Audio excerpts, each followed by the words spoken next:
I wanted to share with you a brief video describing kind of what is really and truly the foundation for ethical and moral decision making for mental health professionals. On page, I think it's 15 of the Corey and Corey text, they briefly name and briefly describe these pillars. And I think they really are worthy of some additional time today. These pillars go all the way back to Greek and Roman times. So they're truly foundational ideas. And it's important that we understand and support these pillars. So I share them with you today. And the first one, I'm sure that if you've been in social work very long, you've heard of the importance of protecting a client's right to autonomy. And what that means is their right to make their own decisions, their right to be self-governing, the right to act and choose according to their own wishes, rather than us pushing our ideas on them, forcing them to maybe make a decision they wouldn't do otherwise.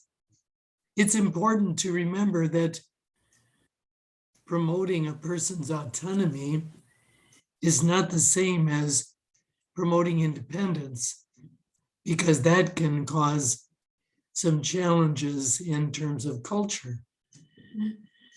So understanding the idea of autonomy is critical to our coursework.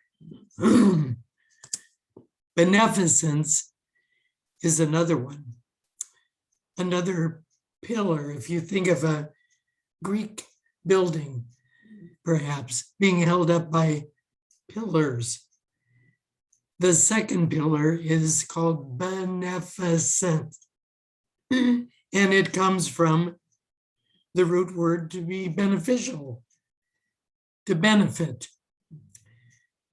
And we try to do good for others, and we try to promote the well-being of our clients.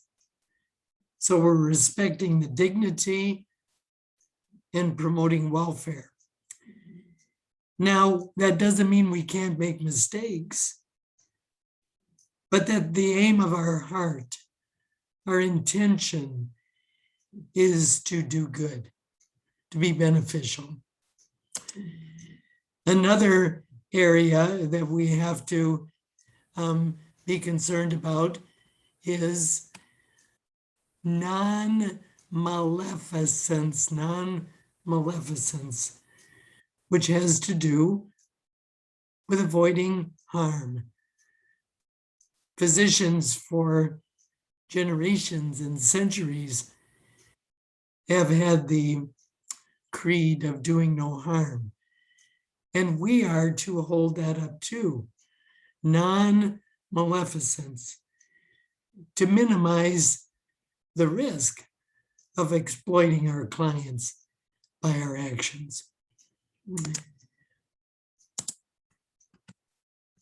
So in addition to these, we have the idea, I'm having trouble just getting rid of these distracting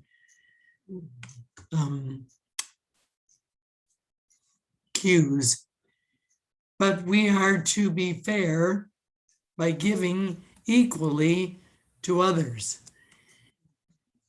and to treat others justly. That is certainly a foundational concept in social work. For example, the idea that everyone should have entitlement to equal access to mental health services, not just those that have the funds for it, but that our actions would be based on the idea of being just and fair. Fidelity has to do with making realistic commitments to our clients and, to the degree possible, to keep these promises. So, for example, if I say I will work with you once a week for 3 months, I do my best to check and make sure that's realistic for my schedule. And then in actuality, I do my best to keep that promise. And in creating a trusting relationship, people can rely on me to really live out the commitments that I make to people. And that's an important part. And finally, the last one has to do with veracity. It's a big word, an old-time word, but that means to be truthful, to deal honestly with our clients, and to be worthy of their trust. These maybe sound like big words today, but believe me, when you get into conflicts sometimes or struggles, it's important that you have a foundation that you can draw upon. Am I acting in a way that's promoting the autonomy of my client? Are my aims to be beneficial? Am I doing my best to avoid doing harm? Am I being fair, just in the way I deal with everyone that is in my practice? And can my clients learn to rely on me, that I will have fidelity, that if I make a commitment, I'm going to do my best to keep that? And then finally, again, can they rely on me to be truthful and deal honestly and be worthy of their trust? These things are so central to building a great relationship with your clients. I found this code of ethics from the National Association of Alcohol and Drug Abuse Counselors because I thought it really captured the spirit of what these pillars of moral decision making are trying to get at. And this code of ethics says, I understand that effectiveness in my profession is largely based on my ability to be worthy of trust. And I shall work to the best of my ability to consistently act within the bounds of these commitments, to safeguarding fiduciary relationships consistently, and to speak the truth as it is known to me. Just in case you were wondering what fiduciary means,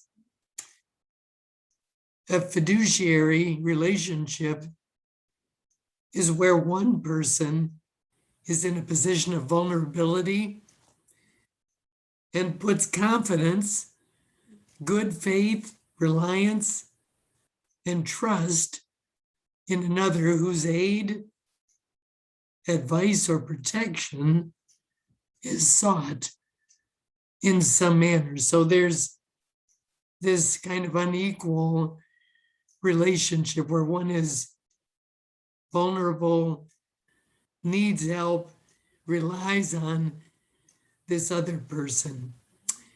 In such a relation, good conscience requires the fiduciary to act at all times for the sole benefit and in interest of the one who trusts. Those are pretty big responsibilities, but nonetheless important that you would understand that. So thank you for your time. I hope this helps you understand the foundation of ethical and moral decision-making. Thank you, and have a good day.